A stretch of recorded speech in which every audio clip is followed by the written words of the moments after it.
안녕하세요. 저는 남들처럼 평범하게 살아온 40대 중반의 여성입니다. 항상 남들보다 특별한 게 없다고 생각해왔지만 누군가에게는 저의 평범함이 특별하고 부러운 게 될 수가 있다는 걸 알게 된 계기가 있습니다. 특히 가족에 대해서 말이죠. 가족이라는 건 많은 사람들이 태어날 때부터 자연스럽게 누리는 따뜻함이잖아요. 그런데 그게 자연스럽고 당연한 일이 아닐 수 있다는 걸 조금 늦게 어른이 된 뒤에야 깨닫게 되었습니다. 오늘은 그 이야기를 해볼까 합니다. 제가 처음으로 이런 게 가족이구나 하고 느꼈던 그 일을 말입니다. 저는 삼남매 가운데 맏딸로 태어났습니다. 제가 아장아장 걷기 시작할 무렵부터 아빠는 동네에서 자그마한 중국집을 운영하셨어요. 동네 사람들은 저를 이름보다 중국집 큰딸이라고 불렀고, 가끔은 제가 길을 지나다니면 어른들이 너희 아버지 오늘도 불 켜놓고 바쁘시더라 하고 웃으며 말을 걸곤 했습니다. 부모님이 식당을 연 건 제가 돌도 지나기 전이었다고 합니다. 처음엔 손님이라곤 바로 앞 가게에서 일하는 직원들이나 동네 주민 몇 명뿐이었지만 한두 번 찾아오던 사람들이 단골이 되고 단골이 지인을 데려오면서 가게는 조금씩 자리 잡아갔습니다. 겉으로 보기에 안정적으로 보이기까지는 시간이 꽤 걸렸어요. 아빠는 부모님 없이 보육원에서 자라셨습니다. 그리고 18살이 되자마자 그곳을 나와 바로 일터로 향해야 했어요. 그때 아빠가 선택할 수 있는 일이라고 해봐야 몸 쓰는 일뿐이었다고 하더군요. 그 중에서도 아빠가 처음 발을 들인 곳은 중국집 주방이었답니다. 처음엔 요리와는 거리가 먼 잡일만 맡았습니다. 산더미처럼 쌓인 접시를 씻고 양파를 까서 남김없이 썰어내고 그릇에 굳어있는 기름때를 긁어내는 일을 하다 보면 하루가 끝났다고 합니다. 하지만 아빠는 요리를 하고 싶었습니다. 그래서 불 다 꺼진 주방에서 남은 채소로 칼질 연습을 하고 빈 웍을 손에 쥐고 흔드는 연습을 했다고 합니다. 제대로 된 스승이 있었던 것도 아닌데 몸으로 익히고 보고 따라하고 열심히 실수하면서 배웠던 거죠. 그렇게 몇 년을 버티자 사장님도 아빠의 손을 믿기 시작했고 20살이 조금 넘었을 때 드디어 정식으로 주방의 한 자리를 맡게 되었습니다. 아빠에게는 그게 직업 이상의 의미였다고 하더군요. 처음으로 누군가에게 인정받았다는 느낌, 그리고 앞으로 살아갈 길이 생겼다는 안도감이 함께 찾아왔으니까요. 그리고 그쯤에 엄마를 만났습니다.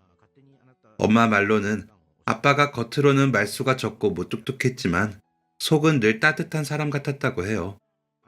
아빠는 가족이라는 걸 가져본 적이 없어서 그랬는지 누군가에게 마음을 주면 더 깊이 책임지려고 했고 그래서 결혼도 빨리 결심했다고 하더군요. 결혼으로 정신없이 바쁘던 시기를 지나 제가 태어날 무렵 아빠는 오래 품어온 꿈이던 자신의 가게를 열었고 그게 지금까지 이어져 온 겁니다. 부모님은 가끔 그때 일을 떠올리며 이렇게 말씀하십니다. 정아야, 너희 아빠는 쉬는 날이라는 게 없었어. 새벽에 가게 문 열고 밤늦게 닫고 하루 종일 불 앞에 서 있었지. 그래도 한 번도 힘들다고 말한 적이 없었어. 안 그래요, 정아 아빠? 나는 아무것도 가진 게 없었지만 우리 아이들만큼은 내가 겪었던 것처럼 고생하게 하고 싶지 않았어. 너희 엄마와 아이들은 편하게 해주고 싶은 마음 하나로 매일 버텼던 것 같아. 아빠의 하루를 곁에서 지켜본 사람이라면 그 마음을 누구나 느낄 수 있었을 겁니다. 그리고 저 역시 그 모습을 보면 마음이 아팠고 아빠가 집에 들어오면 누가 시키지 않았는데도 슬그머니 다가가 어깨를 주물러드리곤 했습니다. 그럴 때면 아빠는 잠깐 놀라다가도 금세 미소를 지으며 고맙다 하고 말했어요. 대학교에 들어가서도 그 마음은 변하지 않았습니다. 수업이 없는 날이면 새벽녘에 일어나 아빠의 가게로 향했습니다. 설거지라도 도와드리고 싶었고 잠깐이라도 아빠가 의자에 앉아 쉬게 해드리고 싶었기 때문입니다. 아빠는 이런 데 오지 말고 공부나 하라고 말했지만 그 말과 달리 저를 바라보는 눈빛에는 고마움과 기쁨이 가득했습니다. 대학교를 다니고 있던 어느 날 아침, 저도 모르게 일찍 눈이 떠져서 아빠가 오픈 준비를 하는 식당으로 나갔습니다. 문을 열자마자 막 일을 시작하던 아빠가 저를 보고 깜짝 놀라셨죠. 어? 정아야, 웬일이야? 왜 이렇게 일찍 왔어? 학교는? 아빠, 오늘 수업 없는 날이라서 와봤어요. 이따가 재료 들어오죠? 그거 제가 받아서 정리할게요. 그럴래? 오늘은 많이 안 시켜서 별로 힘들진 않을 거다. 그럼 부탁하마. 저는 뒷문 쪽으로 나가서 재료를 배달하는 식자재 도매상 트럭이 오기를 기다렸습니다. 얼마 가지 않아 트럭 한 대가 멈추었고 한 남자가 싣고 온 재료를 들고 주방으로 들어왔습니다. 그런데 그 남자의 얼굴이 익숙하더라고요. 곰곰이 생각해봤더니 중학교 동창이었습니다. 저기 혹시 김우현? 우현이 맞지? 맞는데 누구? 우현아, 나 몰라보겠어? 나 정아야, 정아. 아, 이정아? 3학년 때 우리 반 반장이었던 그 정아? 응, 이제 기억나나 보네. 와, 세상 좁다고 하더니 우연히 너 잘 지냈어? 주방 쪽이 소란스러웠는지 아빠가 들어오셨습니다. 정아야, 뭘 하는데 이렇게 소란스러워? 아, 아빠, 저 중학교 동창을 만났어요. 여기 재료 배달해주는 사람이랑 중학교 3학년 때 같은 반이었어요. 동창? 아, 김군 말하는 거야? 둘이 동창이었어? 안 그래도 김군 볼 때마다 정아 너랑 나이가 비슷하다 싶긴 했는데 동창이었다니 세상 좁다는 말이 딱 맞구나. 김군이 어린데도 성실하고 부지런하고 얼마나 싹싹한지 몰라. 아빠는 동창인 우현이도 잘 알고 있는 것 같았습니다. 아빠 말로는 한 1년 반 전부터 우현이가 아빠가 거래하는 채소 도매상에서 배달을 오기 시작했다고 하더라고요. 어리지만 일도 잘하고 예의도 발라서 아빠 역시 우현이를 건실한 청년이라 생각하고 있었습니다. 제 기억으로 우현이는 공부를 잘하는 편은 아니었지만 성격이 밝고 친절한 데다 운동을 잘해서 친구들에게 인기가 좋았습니다.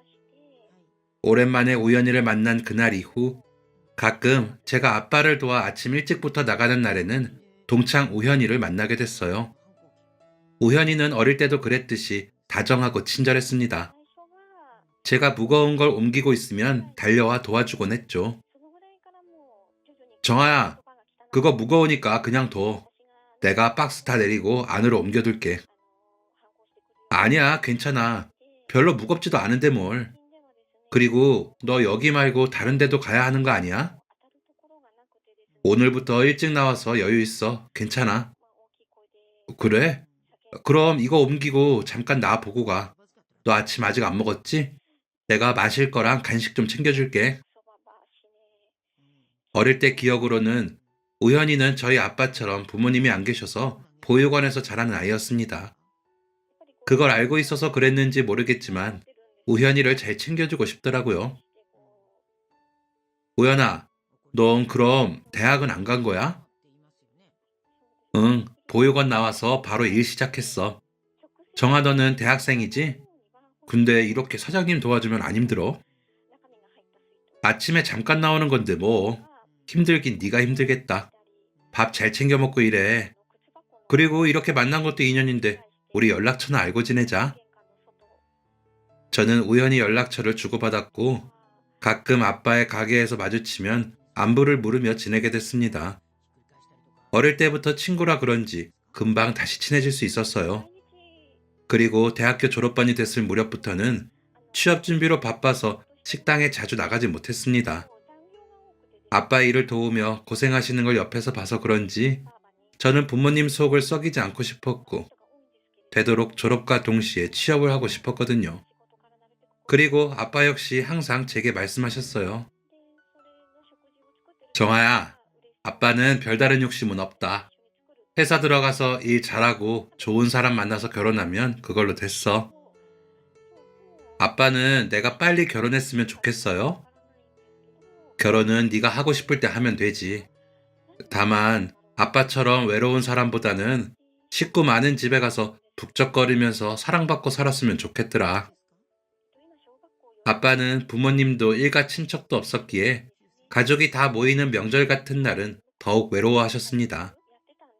그래서 그런지 자식들은 식구가 많은 사람을 만나서 결혼했으면 좋겠다고 버릇처럼 말씀하셨어요. 그래서 저도 자연스럽게 나중에 결혼을 하게 된다면 가족이 많은 모습을 상상하게 됐습니다. 대학교를 졸업한 뒤 저는 운 좋게 꽤 이름 있는 회사에 입사했습니다. 첫 직장이라는 설렘도 컸고 부모님께 걱정 끼치지 않겠다는 마음에 누구보다 열심히 배우고 밤 늦게까지 일하며 버텼습니다. 문제는 입사 1년쯤 지나면서 시작됐습니다. 함께 프로젝트를 하던 상사와 의견 충돌이 있었는데 그 일을 계기로 상사는 저를 대놓고 미워하기 시작했습니다. 직접적인 모욕을 주진 않았지만 오히려 그보다 더 교묘하게 저를 괴롭혔습니다. 보고서가 잘못됐다고 했던 부분은 사실 본인이 지시했던 내용이었고 회의 중에도 일부러 곤란한 질문만 집요하게 했죠. 그런데 며칠 지나지 않아 회사 사람들 사이에서 저에 대한 이상한 소문이 돌았습니다. 제가 승진을 하려고 상사한테 들이댔다더라. 성격이 예민해서 같이 일하기 힘들다더라. 근거도 이유도 없는 말들이었죠. 하지만 사람들은 의외로 그런 말 앞에서 쉽게 태도를 바꿨습니다. 점심을 같이 먹던 동기들도 어느 순간 저와 눈을 잘 마주치지 않았고 회의실에서 제 옆자리를 피하는 사람들까지 생겼습니다. 처음엔 억울했고 그 다음엔 서러웠습니다. 하지만 쉽게 그만둘 수는 없었기에 버티다 보면 괜찮아질 거라 스스로를 달랬습니다. 하지만 얼마 가지 않아 몸이 먼저 무너지더군요. 입맛도 없고 잠도 잘 못 잤고 출근길 지하철만 타도 심장이 빨리 뛰었습니다. 그러다 보니 저는 하루하루 말라갔고 표정도 우울했습니다. 그러던 어느 날 밤 조금 늦게 집에 들어왔는데 아빠가 저를 기다리고 계셨어요. 그리고 저를 유심히 보시더니 심각한 목소리로 물어보셨습니다. 정아야, 너 요즘 무슨 일 있지?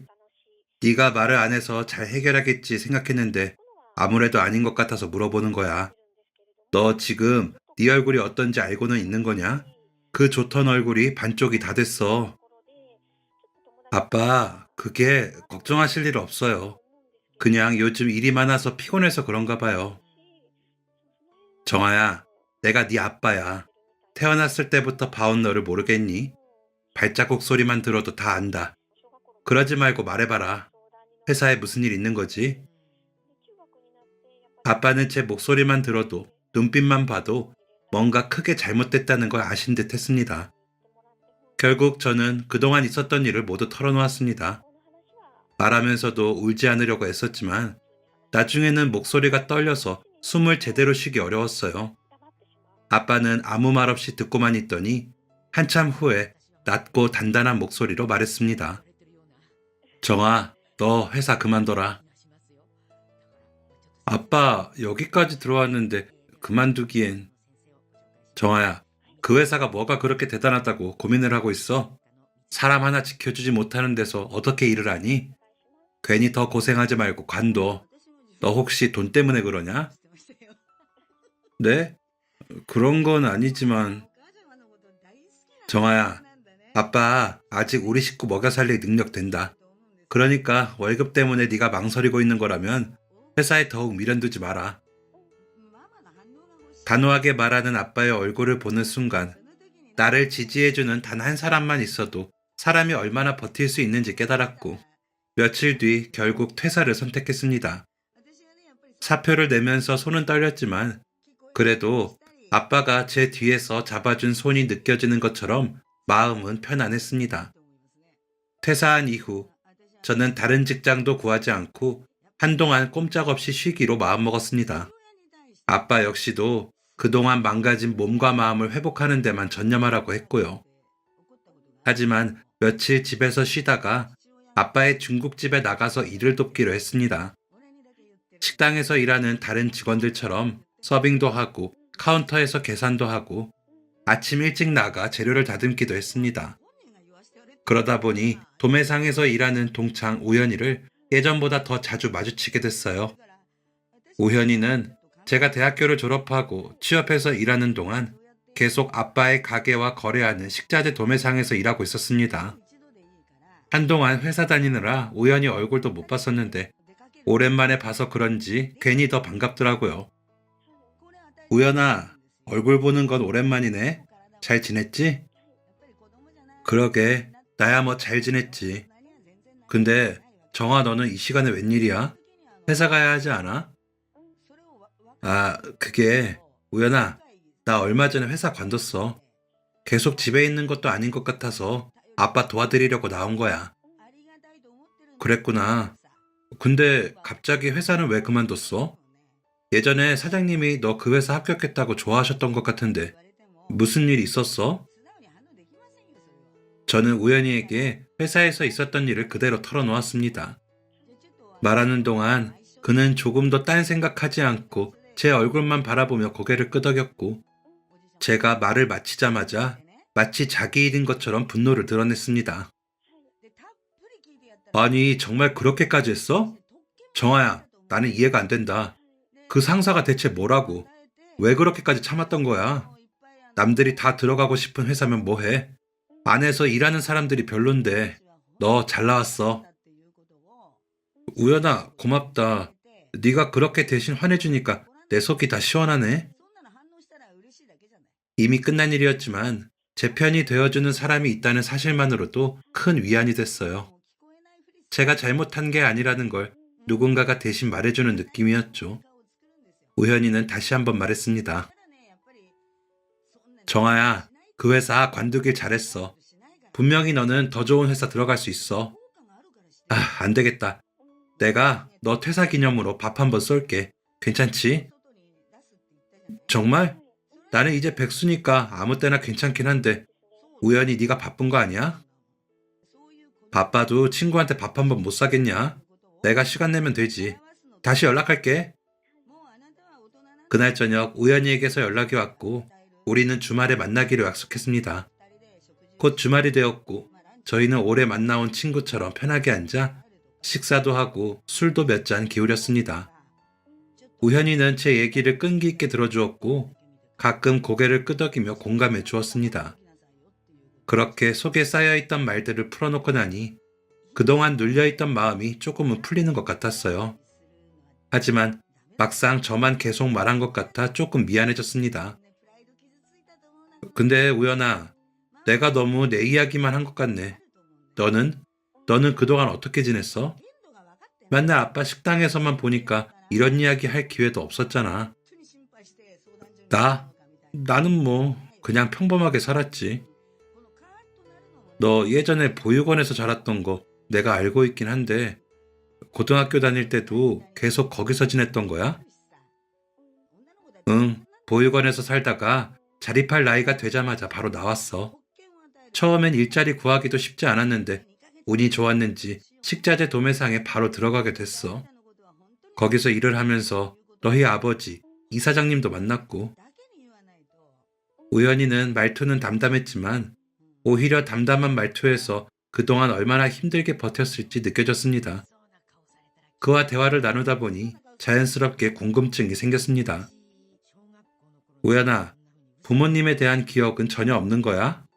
보육원 나오고 혹시 찾아본 적은 없어? 정아야, 나는 부모님 안 찾을 거야. 왜? 그립거나 보고 싶지 않아? 응, 정말 안 보고 싶어. 내가 부모님에 대해 갖고 있는 건 좋은 기억이 하나도 없어. 나를 보육원에 데려다 준 사람도 아버지였어. 정확히 말하면 날 버리고 간 거지. 그 말을 듣는 순간 저는 너무 놀라 말을 잇지 못했습니다. 우현이는 항상 밝고 다정했기에 그 뒤에 이런 상처가 있었을 거라고는 상상도 못했거든요. 정아야, 아버지가 날 버린 뒤 나는 보육원에도 적응 못했어. 또래 아이들한테 괴롭힘도 많이 당했고 외롭게 지내야 했지. 미안해, 내가 몰랐어. 이런 줄도 모르고 괜히 물어봤다. 정말 미안해. 네가 미안할 게 뭐가 있어. 미안해야 하는 사람은 바로 그 사람이지. 나를 낳고 버린 아버지. 그 사람이 버리지만 않았어도 내가 그렇게 괴롭힘 당할 일도 외롭게 자랄 일도 없었을 거야. 그의 말은 담담했지만 그 안에 스며 있는 아픔은 쉽게 숨길 수 없는 것이었습니다. 저는 그제야 우현이가 보여주던 밝음이 단순한 성격이 아니라 수많은 시간을 견뎌온 사람만이 가질 수 있는 빛이라는 걸 깨달았죠. 우현이는 술이 몇 잔 들어가서 그랬는지 한 번도 들은 적 없었던 속의 이야기를 털어놓았습니다. 그리고 저희 아빠를 참 좋은 분이라고 했죠. 정아야, 이 사장님 말이야. 너희 아버지 정말 좋은 분이셔. 너도 알지? 우리 아빠? 맞아. 내가 회사에서 일 있는 거 알자마자 당장 그만두라고 한 것도 우리 아빠야. 돈 걱정 같은 거 하지 말고 관두라고. 내가 직장을 다시 못 구해도 먹여 살릴 수 있다면서 그만두라고 하시더라. 나도 이 사장님 같은 분이 아버지였다면 어땠을까? 내 인생이 조금 달라지지 않았을까? 나 같은 사람에게도 친절하고 따뜻하게 대해주는 그런 분을 아버지로 둔 정아, 네가 참 부럽다. 우연아, 너희 친아버지 말이야. 정말 찾아볼 생각 없어? 응, 없어. 이제와 날 버린 사람 찾아봤자 뭐 하겠어.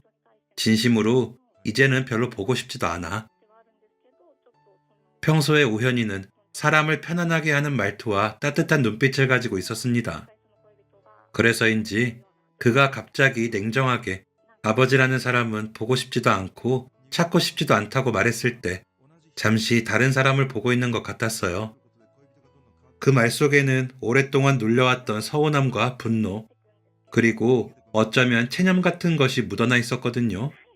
그 순간 저는 누구에게나 아버지라는 존재가 같은 의미를 갖지 않는다는 사실을 깨닫게 되었습니다. 서로의 아픈 점을 알게 되고 난 뒤 저희는 자주 만나게 됐습니다. 예전처럼 아빠 식당에서만 마주치는 게 아니라 일부러 시간을 내서 밖에서 밥도 먹고 카페에 앉아서 이런저런 이야기를 나누고 가끔은 영화관에 가서 영화를 보기도 했어요. 그렇게 만남이 잦아질수록 서로에 대해 조금씩 더 알게 되었고 자연스럽게 마음도 가까워졌습니다. 특별한 계기나 고백이 있었던 것도 아니었어요. 그냥 함께 있는 시간이 편했고 서로의 이야기를 들을 때마다 마음이 놓였고 그게 점점 더 큰 감정으로 이어진 거죠. 어느새 우리는 연인이 되어 있었고 그렇게 지낸 시간도 벌써 1년 반이 넘었습니다. 우현이를 보면 볼수록 이 사람과라면 안정되고 따뜻한 가정을 꾸릴 수 있겠다는 느낌이 강하게 들었어요. 그가 보여주는 성실함과 책임감, 그리고 사람을 대하는 태도가 제가 꿈꾸던 가족의 모습과도 닮아 있었습니다. 우현이 역시 저와 결혼을 자연스럽게 생각하고 있는 것 같았지만 선뜻 그 말을 꺼내지는 못하는 듯 했어요. 아마도 자신이 고아라는 사실 때문이었을지도 모릅니다. 하지만 저는 점점 더 그와 함께 미래를 그리고 싶었고 무엇보다 가족에게도 정식으로 소개시키고 싶었습니다. 우연아, 있잖아. 우리 가족들한테 너 소개해주고 싶은데 네 생각은 어때? 우리 사귄 지 1년이 넘었는데 아직 다른 사람들은 우리 사이가 어떤지 모르잖아. 정아야, 우리 이렇게 만나는 거 말이야. 너는 괜찮겠어? 괜찮겠냐니? 갑자기 무슨 말이야? 이제 와서 뭐가? 우현이는 그 말에 고개를 천천히 숙였습니다. 손끝을 만지작거리며 한동안 말을 잇지 못했고 마치 무언가 큰 결정을 하듯 깊게 숨을 들이마셨죠. 그리고는 다시 고개를 들며 저를 바라봤습니다. 정아야, 너도 알잖아. 내 상황이 평범하지 않다는 거. 난 부모도 없고 보육원에서 자랐고 대학도 못 갔고 너에 비하면 내가 너무 부족해. 야, 김우현, 그게 무슨 말이야? 우리가 1년 넘게 만났는데 그걸 지금 와서 걱정한다고? 조건 따져서 만났으면 애초에 안 만났지. 그리고 네가 뭐가 부족해? 부모 없이 그렇게 잘 살아온 사람, 그게 오히려 대단한 거지. 너는 그렇게 말해줄 수 있어도 너희 가족은 다를 수도 있어. 주변에 보면 다들 안정적인 집안, 부모 있는 사람과 인연 맺길 바라잖아. 너희 부모님도 그러실 거야. 우연아, 넌 아직 한 번도 우리 가족을 제대로 본 적 없잖아. 그런데 왜 그렇게 단정지어? 우리 식구들 그런 사람들 아니야. 무엇보다 아빠는 널 오래전부터 봐왔고 사람 좋다고 하셨잖아. 걱정하지 마. 말 나온 김에 날짜 잡고 인사드리자. 저는 그동안 우현이가 보여준 사람됨과 성실함을 누구보다 잘 알고 있었기 때문에 그 어떤 조건보다 사람 자체를 믿고 있었습니다. 그의 손을 꼭 잡으며 말했습니다. 우현아, 나는 너라는 사람을 좋아해. 배경이 뭐든 조건이 뭐든 상관없어. 우리 가족도 분명히 너를 좋아할 거야. 그러니까 이제 인사드리자. 내가 너무 어리석은 말 했던 건 미안해. 그래, 정아야. 우리 같이 인사드리고 결혼도 허락받자. 며칠 뒤 저는 가족들에게 우현이와 제가 진지하게 만나고 있고 결혼까지 생각하고 있다고 솔직하게 털어놓았습니다. 그리고 그가 부모님 없이 자랐고 보육원 출신이라는 사실도 숨김없이 말했죠. 가족들을 앞에 두고 말하는 동안 제 손은 조금 떨렸고 머릿속에서는 여러 가지 걱정이 오갔습니다. 그래도 용기를 낸 이유는 하나였습니다. 우현이는 가족이 되어도 좋을 만큼 좋은 사람이라고 믿었기 때문입니다. 그리고 그날 가족들 중 가장 먼저 입을 연 사람은 다름 아닌 아빠였습니다. 그러니까 지금 김군 자네가 우리 정아랑 사귀고 있었다고? 네, 사장님. 진즉 말씀드리지 못해서 죄송합니다. 그런데 저희 정말 서로 많이 아끼고 위하고 있습니다. 제가 따님에 비해 여러모로 한참 모자란 거 잘 알고 있습니다. 그만큼 제가 정아를 더욱 위하고 아껴주겠습니다. 아빠는 우현이의 말을 다 듣고 나더니 기쁜 듯 말했습니다. 모자라다니. 내가 김군, 아니 우현이 자네를 봐온 게 벌써 몇 년째인가? 자네 성실하고 성격 좋고 착한 거 정아보다 내가 먼저 알았을지도 모르네. 내가 다른 사람들한테도 자네 칭찬을 얼마나 하고 다녔는데 두 사람 만나는 거 나는 반대할 생각 없네. 그렇다면 사장님 말씀은 정아랑 저 둘 사이를 허락하신다는 말씀이죠? 그럼, 그리고 보육원에서 자란 건 자네 선택이 아니잖나? 다른 사람보다 어려운 환경에서 잘 자란 게 더 대단한 거지. 두 사람 사귀는 거 우리는 반대할 이유가 없어. 가족들은 저와 우현이의 관계를 알게 되자 모두 진심으로 축하해 주었습니다. 그동안 가족이라고 부를 만한 사람 하나 없었던 우현이에게도 저희 집은 어느새 따뜻한 집이 되어 주었죠. 특히 아빠는 우현이를 볼 때마다 자신의 어린 시절이 겹쳐 보이는지 유독 더 챙겨주셨습니다. 마치 친자식을 대하듯 먼저 말을 걸어주고 밥도 꼭 같이 먹자며 부르곤 했습니다. 우현이 역시 그런 아빠의 마음을 누구보다 잘 알아주었고 한 번이라도 더 아빠와 이야기를 나누려고 애쓰는 모습이었습니다. 저희가 관계를 가족들에게 밝힌 뒤 큰 문제 없이 모두가 응원해주자 자연스럽게 결혼 이야기도 현실적인 계획으로 이어졌습니다. 우현이는 일가 친척이 없는 만큼 준비 과정에서 부담이 크지 않도록 최소한으로 꾸리자고 서로 의견을 맞췄지만 결혼식이라는 것이 그렇듯 챙겨야 할 것이 하나둘이 아니었습니다.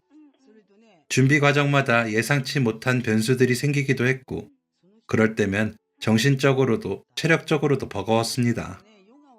그래도 둘이서 서로 위로하고 의지하면서 하나씩 해결해 나갔습니다.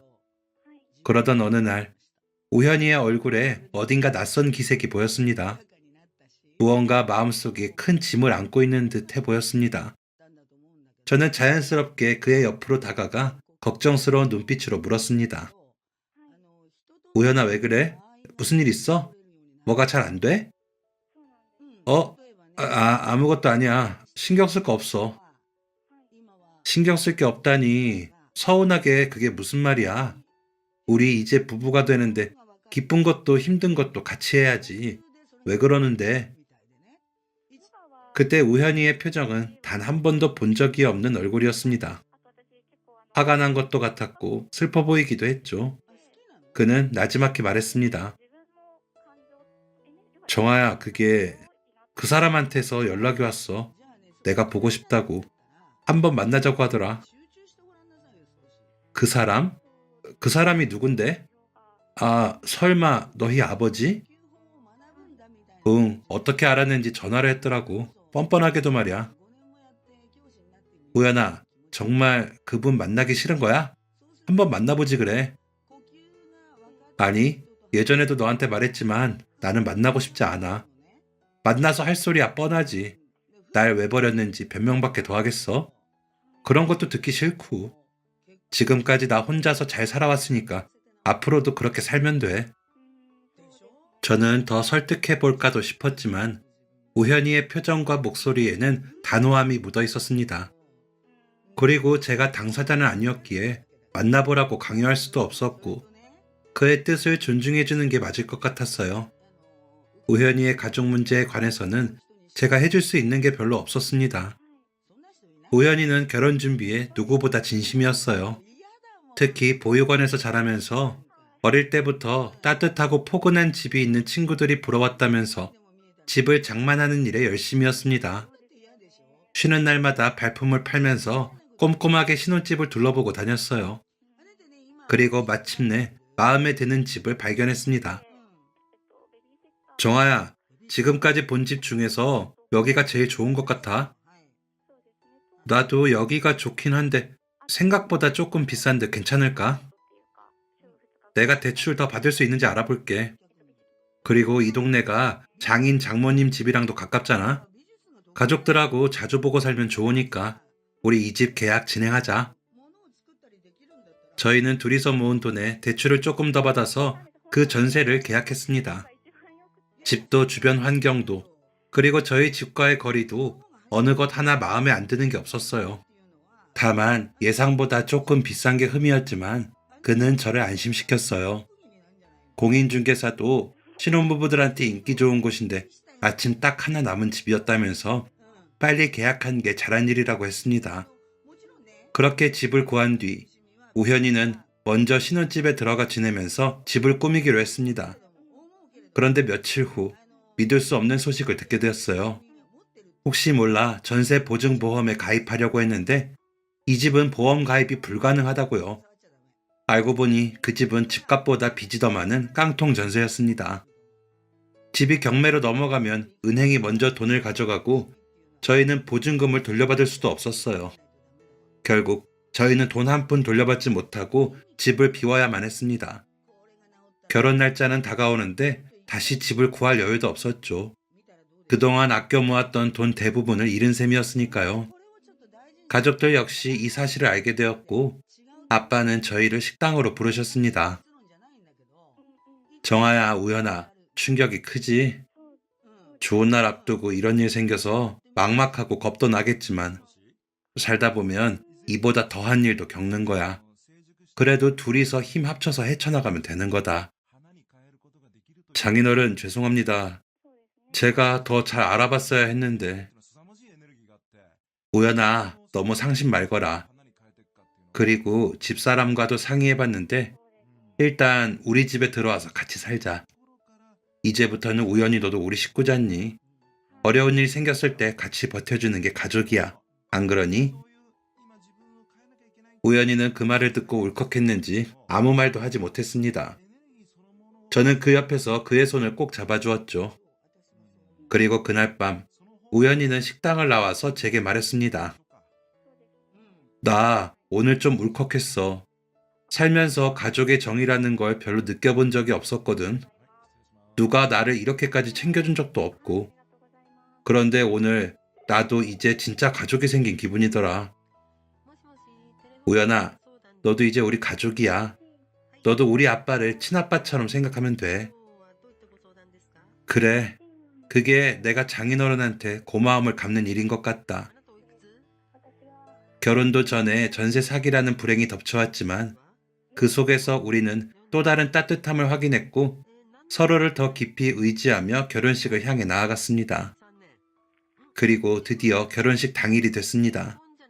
저와 신랑은 메이크업을 마치고 예식장에 도착했고 예복을 입고 몇 장의 사진을 찍은 뒤에 대기실에서 잠시 숨을 고르고 있었습니다. 그런데 그때 엄마가 한 가방을 들고 대기실로 들어왔습니다. 엄마, 그게 뭐예요? 그게 아까 어떤 남자가 와서는 김서방한테 전해주라고 하더니 이걸 주고 가더라. 어떤 남자가요? 그게 뭔데요? 나도 모르지. 네 아빠만큼 나이가 먹었으려나. 나는 김서방이 뭔가 받을 게 있는 줄 알고 받아왔는데 아니야? 자, 확인해봐. 우현이는 잠시 의아한 표정을 지었다가 조심스럽게 가방을 받아들었습니다. 그리고 그 안에 든 걸 확인하자 눈이 휘둥그레졌죠. 그 안에는 큰 금액이 들어있었거든요. 저는 대체 누가 이렇게 많은 돈을 주고 갔는지 궁금해졌습니다. 우연아, 누구야? 도대체 어떤 사람이 이런 걸 주고 간 거야? 그게 정아야, 그 사람이야. 그 사람이 준 것 같아. 그 사람? 그 사람이라니, 설마 너희 친아버지? 그는 아무 말도 하지 않고 고개만 천천히 끄덕였습니다. 신랑은 돈을 다시 정리해서는 가방 안에 넣으며 말했습니다. 정아야, 이거 나 다시 돌려줘야겠어. 이제 와서 무슨 아버지 노릇을 하겠다고 이러는 건지. 나 금방 갔다 올게. 어? 돌려드리겠다고? 지금? 그때 저희 둘을 보고 있던 아빠가 말했습니다. 김서방, 그러지 말고 한 번쯤 만나보는 건 어떻겠나? 그래도 자네를 이 세상에 태어나게 해준 분이고 이렇게까지 준비해서 보냈다는 건 자네에게 꼭 하고 싶은 말이 있었기 때문 아닐까? 축의금은 받기 싫다면 안 받아도 되지만 사람 한 번 직접 보고 이야기 듣는 건 나쁠 것 없네. 아들이 결혼한다는데 얼마나 보고 싶으시겠나? 알겠습니다. 장인어른 뜻이 그러시다면 제가 직접 데리고 오겠습니다. 장모님, 그 사람 어느 쪽으로 나갔다고 했죠? 우연히는 엄마가 가르쳐준 방향을 따라 나갔고 잠시 뒤 한 중년 남자와 함께 예식장 대기실로 돌아왔습니다. 신랑의 친아버지라는 사람은 아빠와 비슷한 또래였지만 세련되고 고급스러운 분위기를 풍기고 있었어요. 마치 단 한 번도 고생한 적이 없는 사람처럼요. 그는 주변을 둘러본 뒤 약간 긴장된 듯 고개를 숙이며 저희 아빠에게 인사를 했습니다. 죄송합니다. 좋은 날인데 저 때문에 많이 당황스러우셨던 건 아닌지. 저는 그저 하나밖에 없는 아들의 결혼을 축하해주고 싶은 마음에 그만 면목이 없습니다. 아닙니다. 그동안 두 사람이 어떻게 지내왔든지 간에 친아들 결혼식은 보셔야죠. 우연이가 저한테 원망만 가지고 있다는 걸 알고 있었습니다. 아들은 만나기 싫다고 했지만 그래도 아비가 되어가지고 아들 결혼하는데 아무것도 해주지 않는 게 또 그래서 축의금을 전해주고 싶어서 찾아왔습니다. 그 말을 듣고 있던 우현이가 낮은 목소리로 말했습니다. 됐습니다. 필요 없어요. 이거 다시 돌려드리려고 부른 겁니다. 이거 가지고 돌아가세요. 장인어른 부탁 아니었으면 여기까지 부를 생각도 없었습니다. 우현아, 나도 잘 안다. 이제 와서 아버지라고 하는 게 미안하지만 정말 단 한순간도 널 잊은 적이 없었다는 건 사실이야. 믿어다오. 그만하시죠. 그런 말 듣자고 부른 거 아닙니다. 하실 말씀 다 하신 거죠? 그럼 이만 가보세요. 우현이는 냉정했습니다. 그래도 이왕 여기까지 오셨으니 결혼식을 보고 가시게 하자고 했지만 신랑의 마음은 변함없었죠. 그러자 마침내 저희 아빠가 나섰습니다. 우연아, 그러지 말고 기쁜 날이기도 하고 여기까지 오셨으니 결혼식은 보고 가시게 하는 건 어떻겠니? 그래도 자네를 세상에 있게 해주신 분이잖나? 알겠습니다. 장인어른 뜻이 그렇다면 알겠습니다. 저희 아빠 말로는 그날 우연히의 친아버지는 식장 한쪽에 서서 아들의 결혼식을 보고 갔다고 합니다. 그 뒤 저희는 바로 신혼여행을 떠났고 다시 돌아와서는 바로 저희 집으로 들어갔습니다. 아빠는 우연히에게 말했습니다. 김서방 자네, 아버지한테도 인사드리러 갈 거지? 아직 잘 모르겠습니다. 솔직히 말하면 별로 보고 싶진 않습니다. 그러지 말고 가보게나. 얼마나 보고 싶겠어. 나도 중국집 하면서 힘든 일도 많았고 고생도 심했지만 그럴 때마다 가족들 생각하면서 버텼네. 가서 그분 말씀이라도 한번 들어봐. 자, 이게 자네 친아버지 회사 주소야. 결혼식 날 내가 받아놨네. 아빠의 말에 우현이는 깊은 생각에 빠졌습니다. 저도 옆에서 몇 마디 거들었고 저희는 다음날 남편의 친아버지 회사로 찾아갔습니다. 아버지는 정말 반갑게 맞아주셨어요. 우연아, 정아야, 이렇게 와줘서 정말 고맙다. 나는 생각도 못했는데 고맙다. 아니에요, 아버님. 당연히 뵈러 와야죠. 이건 저희가 준비한 선물이에요. 작은 선물이었지만 시아버지는 그걸 보며 감동하신 듯 했습니다. 그리고 잠시 어색한 침묵이 흘렀죠.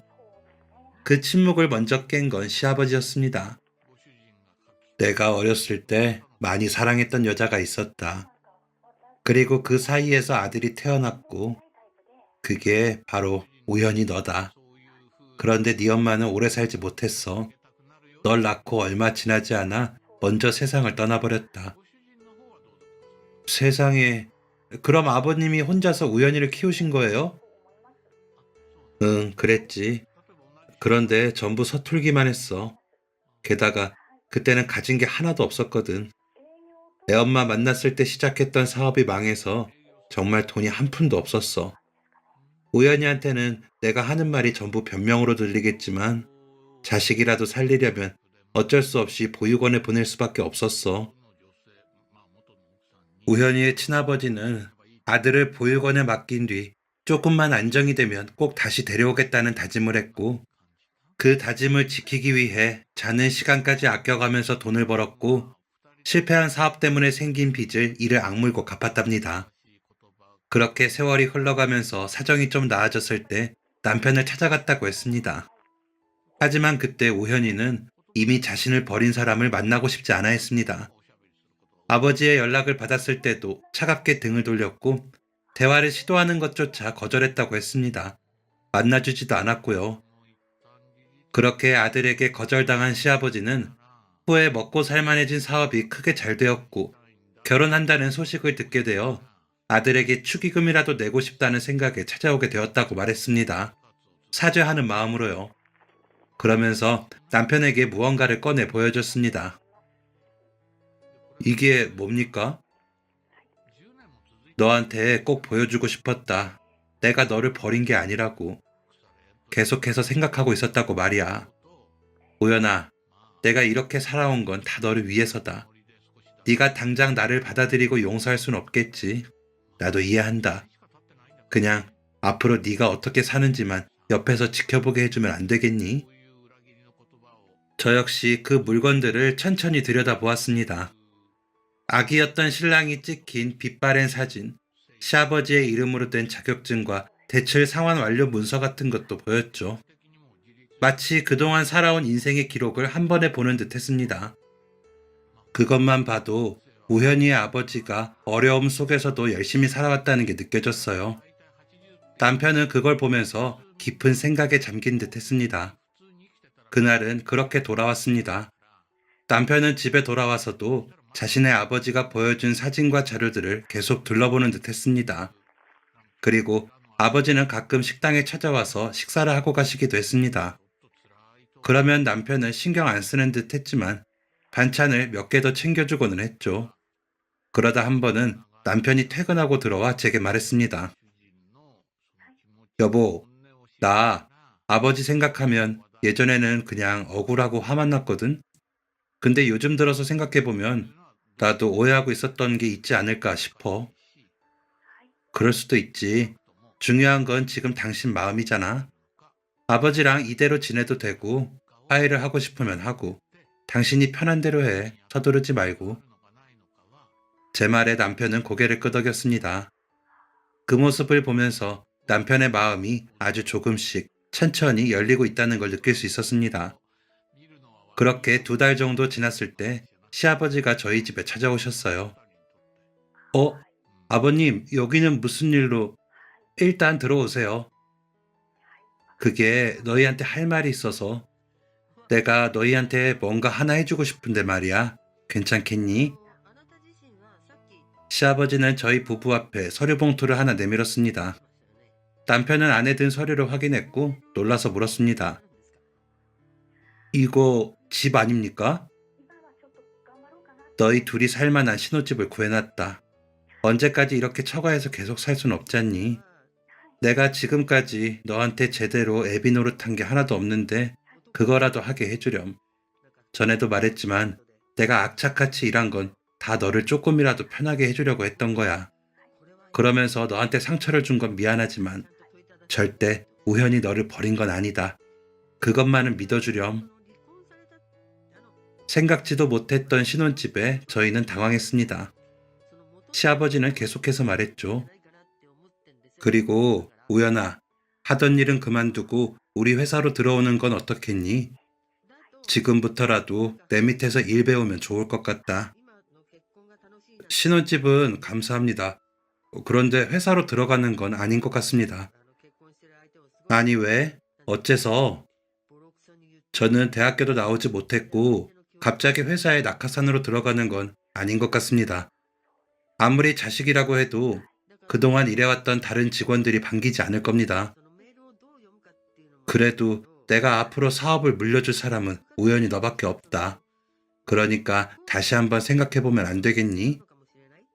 계속되는 설득에 남편은 고민을 하는 눈치인 듯 했습니다. 그러다 뭔가 결심이 섰는지 저를 한번 바라보고는 아버지에게 말했어요. 그러면 면접 보겠습니다. 그리고 합격하면 열심히 해서 제 실력을 증명하겠습니다. 정말이냐? 잘 생각했다. 그리고 고맙다. 시아버지는 저희가 사기를 당했던 집보다 훨씬 넓고 좋은 집을 구해주셨습니다. 남편은 면접 준비를 잘해서 면접을 보았고 당연히 합격을 하게 되었습니다. 그리고 얼마 가지 않아 회사에서 자리를 잡았습니다. 남편이 시아버지의 사업 승계 제안을 받아들인 것은 아버지의 존재를 인정하게 되었다는 뜻이었습니다. 따로 산 세월이 있어 아직은 어색하지만 그래도 아버지에 대한 증오를 거둔 남편은 아들 노릇을 하려 노력하고 있습니다. 여보, 결혼식 날 장인어른과 당신이 날 설득하지 않았다면, 그래서 아버지를 다시 모셔오지 않았다면, 난 아마 아직도 아버지를 증오하고 미워하고 그렇게 살고 있었을지 몰라. 당신을 만나고 장인 장모님을 만나고 이제는 아버지까지 오해가 풀리고 말이야. 정말 고마워. 모두 당신을 만난 덕분이야. 무슨, 다 당신이 착하고 성실하게 살아온 덕분이지. 지금 남편은 아들 같은 사위가 되어 저희 부모님을 항상 기쁘게 합니다. 당연히 저희 부모님이 남편을 아끼기 때문이죠. 순식간에 부모님이 세 분이나 생겼다며 농담을 하기도 해요. 남편이 어려서부터 마음에서 함께 커왔던 상처가 아물게 된 것 같아 보는 제가 다 행복합니다. 아빠, 엄마, 그리고 시아버지 오래도록 건강하셨으면 좋겠습니다. 긴 이야기 들어주셔서 감사합니다. 추위에 감기 조심하세요. 지금까지 사연 들어주셔서 감사합니다. 사연이 재밌으셨다면 구독과 좋아요를 눌러주세요. 감사합니다. 안녕히 계세요.